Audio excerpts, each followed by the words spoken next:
saya, karena saya juga termasuk stokis baru.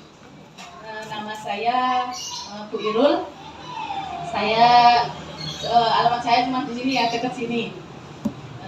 Yang pengalaman saya menjalani bisnis saya itu awalnya dulu memang pernah ditawarkan sama Pak Nur, suami saya, karena kebetulan juga teman. Waktu itu karena saya dan suami saya sudah memiliki usaha sendiri, yaitu perakitan komputer sama percetakan. Nah waktu itu ditawari itu nggak mau. Padahal Pak Anur itu datang berkali-kali ke tempat saya karena mengontrak ruko untuk membangun usaha itu, nggak mau. Tapi apa yang terjadi teman-teman, setelah baru 2 tahun saya membuka usaha itu sama suami saya, tiba-tiba suami saya terjatuh sakit dan semua aset kamera untuk menyuting video manten dan wayang itu kan, dia juga video syuting suami saya, itu semua terjual. Untuk apa? Untuk biaya rumah sakit suami saya. Sampai itu 10 kali rawat inap dari 2014 sampai 2016 kemarin yang paling parah. Bahkan suami saya itu sudah 2 kali koma. Dan cuma saya dan suami saya yang wira-wiri di rumah sakit. Cuman saya berdua. Anak saya itu baru TK. Saya tinggal di rumah. Dan itu saya itu sangat setelah suami saya sakit, habis-habisan belum ada BPJS. Nah itu kan baru teringat kembali sama Pak Nur. Pernah ditawari oleh bisnis NASA. Kemudian suami saya, Bu, Mbak Joko telepon Pak Nur, bisnis NASA, gitu, nawarkan bisnis NASA. Karena apa? Karena suami saya sudah tidak bisa bangun dari tempat tidur, hanya di tempat tidur aja. Otomatis pekerjaan yang aktif income itu kan tidak bisa, dan saya pun juga tidak punya pekerjaan lain ya, tambahan ya. Jadi saya kalau di ruko itu saya yang nunggu ruko, suami saya yang keluar untuk nyervis panggilan di berbagai instalasi. Karena kebetulan suami saya dulu juga menangani beberapa bank se-Bantul, dan juga seperti pabrik itu juga komputer, kalau ada masalah suami saya yang menghandle. Nah saat suami saya sakit, sama sekali tidak punya penghasilan. Bahkan teman-teman, 1.000 pun saya pernah nggak mempunyai uang. Dan saat ke rumah sakit, ke rumah untuk menjenguk anak, kembali lagi ke rumah sakit, biayanya itu cuma dari apa? Dari orang jenguk suami saya, dari keluarga yang berbelas kasih. Nah itu kan lama-lama kayak down ya, saya juga kan nggak mau ya kita itu dikasihani sama orang. Nah dari situlah terus gimana caranya harus mempunyai usaha yang bisa dilakukan di tempat itu. Nah akhirnya saya di telepon Pak Nur, terus yaudah sekarang saya ini Mbak Irul iklan baik di Facebook, iklan ini NCX. Waktu itu memang kejar-kejarnya baru NCX. Nah saya iklan NCX, nggak tahu kenapa Allah itu mungkin sayang sama saya. Ada aja, nggak tahu mungkin apa teman saya itu memang kasihan sama saya, apa nggak tahu ya. Pokoknya Allah itu menunjukkan jalannya. Saya tuh wira-wiri dari rumah sakit ke stokisnya Pak Nur, nanti langsung COD. Itu sehari bisa 3-4 kali teman-teman. Itu sangat bersyukur sekali saya. Nah, setelah kemarin suami saya sudah agak mendingan, karena saya pun juga konsultasi sama Pak Bahar untuk obatnya. Selain obat dokter juga konsumsi obat dari NASA, yaitu lecithin. Waktu itu kan masih ready terus ya, kalau sekarang masih inden. Nah itu lecithin. Terus kemarin itu asam lambungnya itu juga kumat. Sama Pak Ali pas waktu kesini konsultasi diajak Pak Nur, awal-awal Depro ya Pak. Nah itu disuruh untuk mencoba. Alhamdulillah itu tadi berangkat mau ke sini tuh masih lemes, tadinya nggak mau berangkat karena sakit sekali dan setiap hari itu mual-mual. Nah itu terus wah kan nggak enak diajak sama Pak Nur, apalagi ke tempatnya Pak Ali. Udah berangkat, alhamdulillah ditetes di sini. Pulang dari rumah itu sudah sempringah teman-teman. Ya alhamdulillah. Jadi sekarang memang karena lecitin inden, sekarang konsumnya Dipro sama NSTM. Nah, karena suami saya sekarang dulu kan hipokalemi ya, kurang kalium. Nah sekarang itu diabetes. Belum lama ini diagnosanya diabetes, alhamdulillah kalium sudah teratasi dulu, dan alhamdulillah setelah itu usaha kami sudah tidak bisa diteruskan. Saya dan suami hanya iklan aja di rumah, terus kebetulan adminnya Pak Anur yang satu ingin bekerja di tempat lain, suami saya diberi kesempatan untuk belajar menjadi adminnya Pak Nur.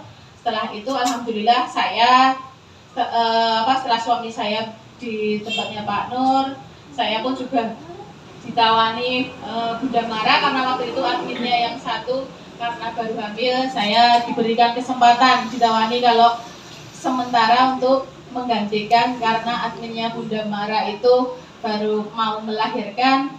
Alhamdulillah ya, saya sangat beruntung sekali sebagai distributor diberikan kesempatan itu. Saya diberikan saya bisa menjadi adminnya Bunda Mara, Pak Hari juga waktu itu. Alhamdulillah saya bisa Allah itu sayang sama saya karena mendekatkan saya juga dengan orang-orang yang luar biasa di NASA. Dan alhamdulillah awal pandemi kemarin bisa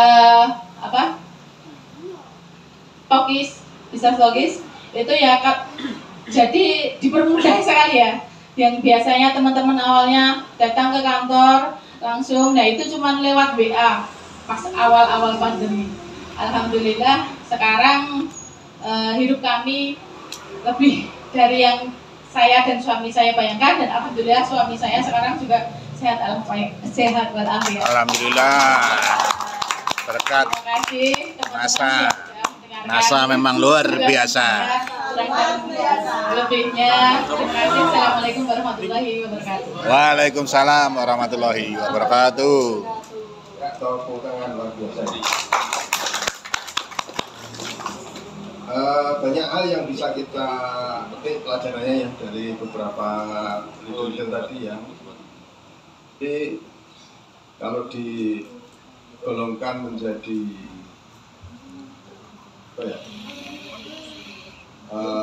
jadi gini, ada kebutuhan yang penting dan mendesak. Ada 3 golongan hal yang penting dan mendesak.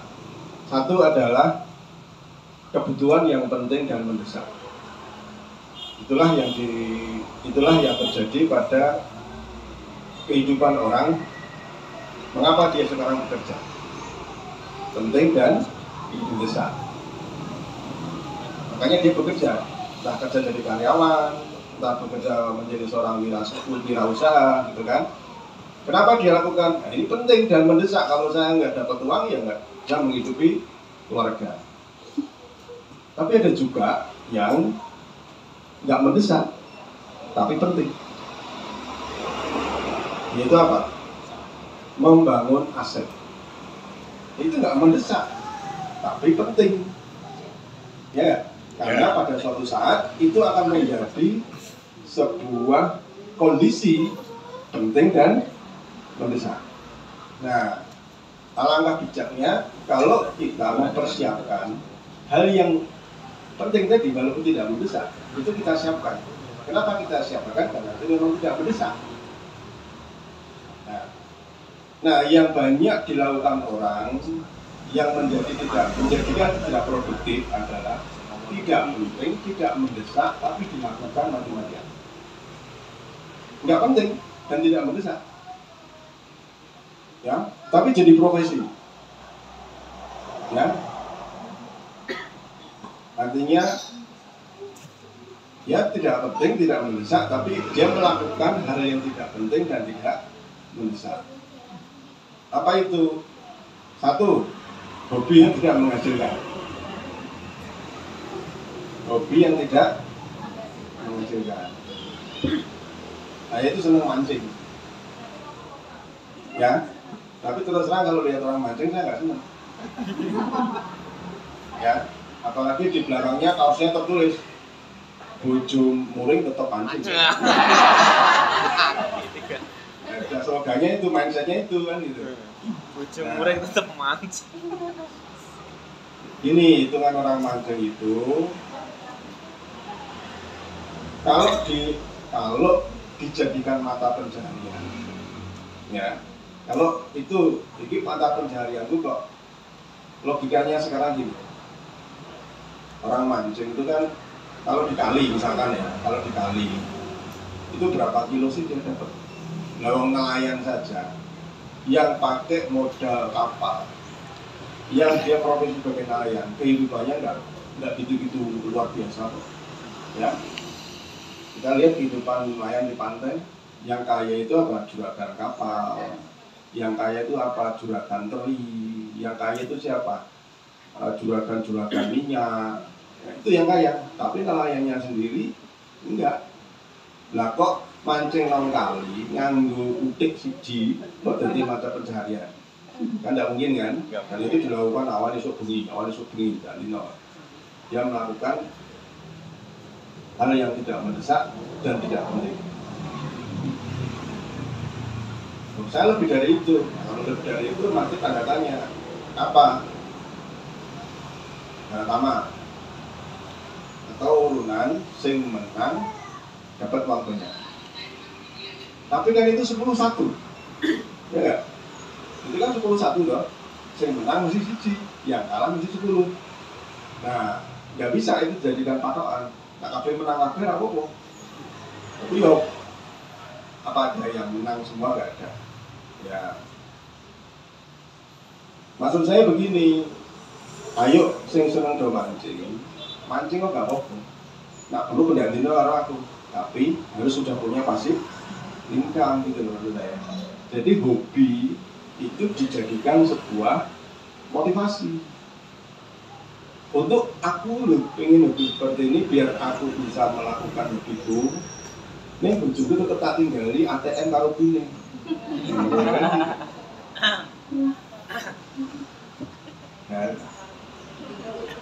Ya, jadi, nah itu juga bisa digunakan untuk bahasa presentasi ya. Jadi Bapak dan Ibu, mungkin saya sedikit sharing ya. Ada sesuatu yang ada 3 hal yang mungkin perlu kita, kalau Anda tidak merasa kelihatan menggurui, Anda menggunakan bahasa kita, ya, agar kita lebih paham ya. Jadi ada sebuah kebutuhan yang mendesak dan penting. Nah, apa itu? Itu kita bekerja untuk memenuhi nafkah keluarga, ya, itu mendesak dan sangat penting. Tapi ada juga yang tidak mendesak, tapi sangat penting. Jadi mendesak dan penting. Lalu kemudian yang kedua, tidak mendesak, tapi sangat penting. Yaitu apa? Mempersiapkan diri kita manakala suatu saat kita tidak bisa bekerja.